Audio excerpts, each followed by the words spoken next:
Bismillahirrahmanirrahim. Pertanyaan yang terakhir. Masya Allah, udah terakhir jam berapa Ustaz?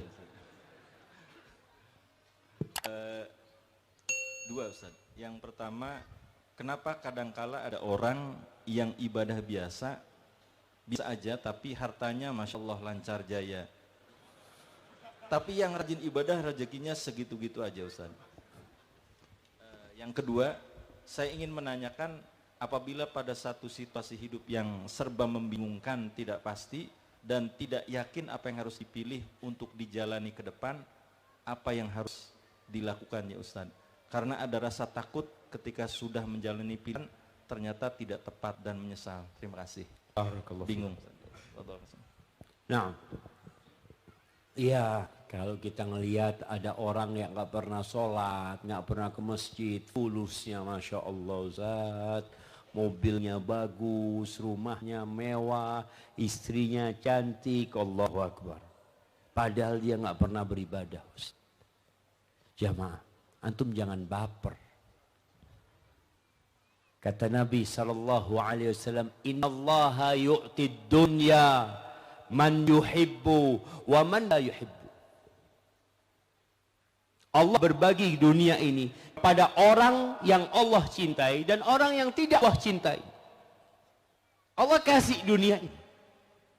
Dunia ini tidak lebih dari satu sayap nyamuk. Kalau antum berpikir kenapa tuh orang yang nggak sholat dikasih sama Allah Subhanahu Wa Taala? Apa arti dunia ini? Tidak lebih dari bangkai kambing. Walakin la yu'til iman illa man yuhib. Tapi Allah tidak berbagi keimanan kecuali kepada orang yang Allah cintai. Kalau antum dikasih nikmat dunia, Qarun juga dikasih nikmat dunia. Antum dikasih jabatan dan kekuasaan, Namrud dan Fir'aun juga seperti itu. Allah kasih. Lihat Nabi Musa miskin. Itu yang namanya Fir'aun dengan istananya, bahkan dia mendolimin. Jangan takjub dengan mereka. Dan Allah mengatakan, "Fala tu'jibka amwaluhum wala auladuhum." Jangan takjub. Kenapa? Innama yuridullah liyu'adzibahum biha fil hayatid dunya. Allah tuh mau mengazab mereka dalam kehidupan dunia. Dengan apa? Dengan anak dan hartanya. Jadi azab buat mereka. Maka ketika antum melihat seperti itu, antum ya minta sama Allah SWT. Jangan pelit, jangan hasut, jangan iri dan jangan dengki. Antum perbaiki hubungan antum sama Allah SWT. Dan Allah tidak berbagi keimanan kecuali kepada orang yang Allah cintai. Dan jamaah, Ibnu Mas'ud meriwayatkan sebuah hadis. Inna Allah la yahmi abdahu dunya. Allah itu menyelamatkan hambanya dari dunia. Dia itu kepingin dunia. Dia ingin dunia. Tapi Allah selamatkan. Nggak dikasih sama Allah. Seperti sebagian orang di antara kalian bagaimana ketika keluarganya nggak dikasih makanan yang enak-enak. Keluarganya yang sakit, nggak dikasih ini, nggak dikasih itu. Seorang ayah kadangkala anaknya batuk, nggak dikasih es krim, nggak dikasih permen. Seperti itu Allah menyelamatkan kalian di dunia. Allah sayang sama kalian. Oleh karena itu di hadis yang lainnya Rasulullah SAW mengatakan, "Idza ra'aitallaha yu'til 'abda ala ma'asihi ma yuhib annahu istidraj." Kalau engkau melihat Allah menumpahkan rizkinya, memberikan rizkinya, nikmatnya kepada seseorang yang berlaku kemaksiatan, dikasih. Yang dia inginkan dia dapat, yang dia sukai dikasih. Maka ketahuilah itu istidraj. Diulur sama Allah.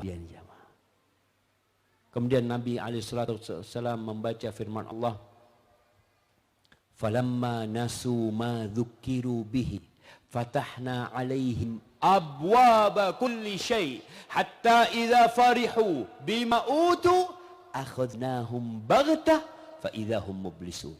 Tuh kata Allah, ketika orang-orang itu lupa dengan peringatan-peringatan, kasih peringatan, mau dikasih musibah, tabrakan, sakit, tapi nggak kembali kepada Allah SWT.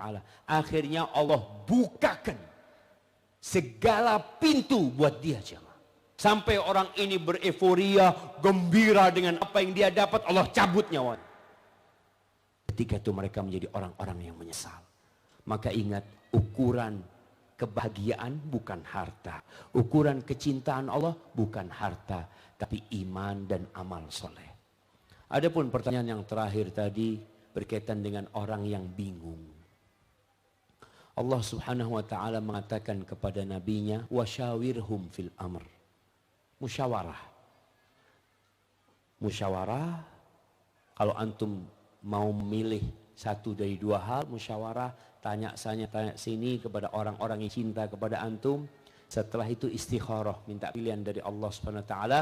Setelah antum dapat pilihan, fatawakkal, fa idza azamta fatawakkal 'ala Allah. Setelah antum berazam, udah serahkan sama Allah Subhanahu wa taala. Kalau ternyata gagal, ana sudah istikharah Ustaz, ana udah musyawarah, gagal. Memang Allah ingin antum gagal ketika itu. Kenapa Ustaz? Supaya antum kembali kepada Allah Subhanahu wa taala. Allah sediakan yang lainnya. Belajar dari anak panah, jamaah. Antum tahu anak panah itu. Anak panah itu ditarik mundur ke belakang untuk melesat ke depan. Kadangkala antum harus mundur beberapa langkah agar antum bisa maju ke depan. Maka dalam kehidupan ini selalu optimis. Ihris ala ma yanfa'uka wasta'in billah wala ta'jaz. Semangatlah untuk meraih semua yang bermanfaat, antum ambil. Pajak. Dan minta tolong sama Allah. Jangan bersandar kepada diri antum. Minta tolong sama Allah SWT. Wala ta'jaz. Dan jangan jadi orang yang lemah, yang putus asa. Fa in sabaka syai', kalau engkau tertimpa sesuatu. Kadang-kadang sebagian wanita, subhanallah, udah istikharah ya menikah, ternyata dia harus bercerai. Kalau engkau tertimpa sesuatu, jangan cari kambing hitam. Jangan mengatakan andai kata, la, katakan qadarullah wa ma syaa fa'al.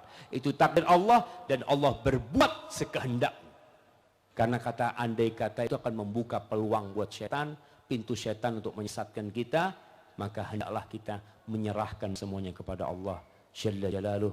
Jamaah, mungkin itu yang bisa ana sampaikan. Semoga bermanfaat buat kita semua. Hendaklah semua yang ingin nikmat di dunia, bahagia di akhirat, terus belajar menuntut ilmu, cari jalan-jalan yang bisa mengantarkan antum kepada kebahagiaan dunia dan di akhirat. Wassallallahu ala nabiyyina Muhammadin ala alihi wa sahbihi wasallam. Assalamualaikum warahmatullahi wabarakatuh.